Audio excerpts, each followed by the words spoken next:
Joining us now is former White House Chief of Staff and Senior Advisor at Bondi Partners, Mick Mulvaney. Mick, thanks so much for joining us again here on the U.S. Report.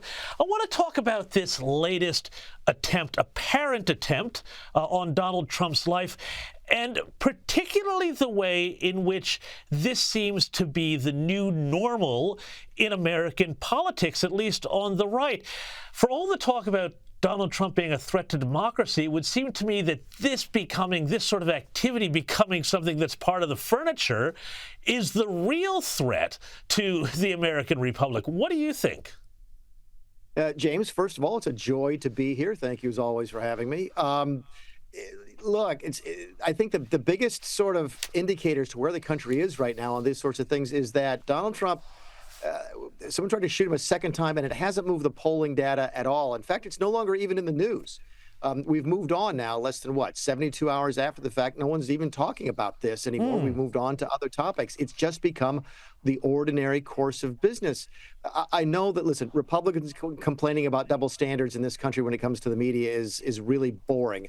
But I can only stop to imagine what it would be like if someone had taken a shot at Kamala Harris or tried to take a shot at Kamala Harris. There would be days after days after days of stories of it. Also, no end of finger pointing at Donald Trump for the rhetoric that he uses and how it might have contributed to that. So, look, I guess if there were no double standards in this country when it comes to politics, there'd be no standards at all.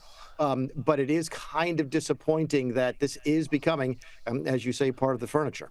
Yeah, it is here. And, just on this whole point about the media, I mean, if you go back to when JFK was shot, they blamed that on a climate of hate and what was in the media. And yet Peter Doocy at the White House asked Karine Jean-Pierre about this very question, and she really, lost it. Have a look at this. How many more assassination attempts on Donald Trump until the president and the vice president and you pick a different word to describe Trump other than threat? Peter, if anything from this administration, I actually completely disagree with the premise of your question, the question that you're asking. It is also incredibly dangerous in the way that you're asking it. Methinks the lady doth protest too much, hey? Yeah, what do you make of that? So let me get this straight. Him asking the question about her threatening language is threatening. That's just, I've not seen that clip before. That is just stunning to me. Look, a day or two after the shooting in Pennsylvania, a state lawmaker there called Donald Trump a threat to democracy. A couple days after that, a sitting U.S. Senator, Democrat, said the same thing. And Kamala Harris essentially used the same sort of dog whistle in the debate just a few days after that. Look, I honestly don't think that Democrats want to have Donald Trump shot. I would never attribute that to anybody. But I do sort of get the impression that they don't care whether or not their language contributes to that type of behavior or not. Donald Trump has always been different for them. They always see him as an outlier, and sadly, they've always looked at dealing with him as sort of an ends justify the means. They will do things in regards to Donald Trump that they would not do to any other Republican. They would use language that they would not use. It's bizarre to me, and to see that reaction from Karine Jean-Pierre is just flabbergasting. I used to run the White House. I was responsible for the people in the position that she's in. And if someone working for me had said that, they'd be gone by the end of the day. That was an opportunity for the White House to dial down the rhetoric. And in fact, they did the exact opposite, which is, again, stunning. It's just absolutely shocking to me as well. And now I want to ask you about another story here, which I thought was absolutely fascinating here. The Teamsters, huge American union for Australians, a bit like the CFMU with, shall we say, some of the same sort of checkered history, has opted against endorsing a presidential candidate for the first time in over 3 decades. Their president, Sean O'Brien, said that neither major candidate was able to make serious commitments to our union to ensure the interests of working people are always put before big business. But there was an internal poll of Teamsters members saying that a majority supported Trump over Kamala Harris. Here's what Donald Trump had to say. Democrats automatically have the Teamsters.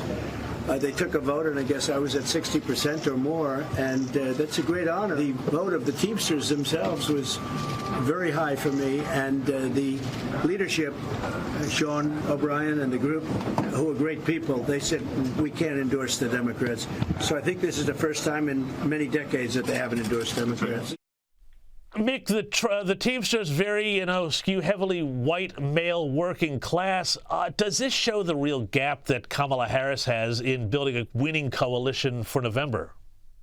Oh, it shows a lot of different things. And how often have you and I talked about swing states? The labor unions are particularly strong in states like Michigan, where they used to make cars, or they still make cars, Pennsylvania, where they used to make steel.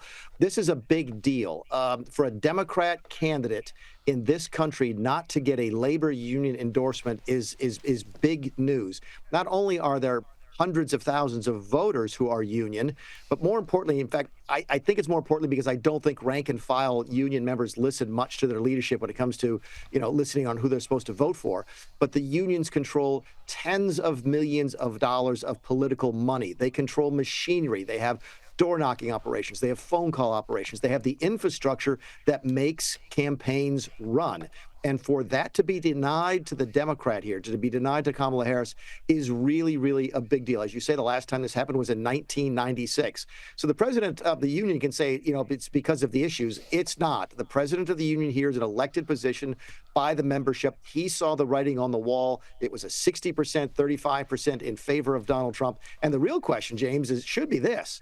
If I'm an elected president of a union and 65% of my rank and file just said that they want to vote for Donald Trump, why is the union not endorsing Donald Trump? Yes, it's big news they're not endorsing Kamala Harris, but I think the follow-on question is, okay, if the union is if the rank and file are that for Donald Trump, why isn't the union going where the members want it to go? Yeah, that's a fascinating one, but also just, on those swing states. Can I just ask very quickly about Pennsylvania? What's the latest happening out of there? Because I've been watching all of these polls every single day. It does look like Harris is starting to pull ahead there in this critical state. What's your read? Yeah, fascinating question. You and I have not talked about this, so thank you for asking it. Here's what we're hearing and seeing in the data. Yes, the polling does seem to show that Kamala Harris is building a little bit of a lead in Pennsylvania. Not much, still within the margin of error. But again, we're looking at the trend lines here, not the real numbers. But what the polling seems to be missing is the huge number of new voter registrations in Southwest Pennsylvania. This is Pittsburgh. It is Trump country. It is also predominantly white and predominantly working class male. I think that there's over 1 million new registrants in Pennsylvania, and they're overwhelmingly white male Republican registrants. And the polling data, as you know, goes off of old data when it comes to who they think is going to vote. So if these new people are registering so that they can vote for Donald Trump, it may be that Trump has an even bigger lead in Pennsylvania than some Republicans think at this point. Look, polling in this country is really, really difficult. It just is. You have to look at the underlying data, and right now there's some really good underlying data favoring Donald Trump in Pennsylvania.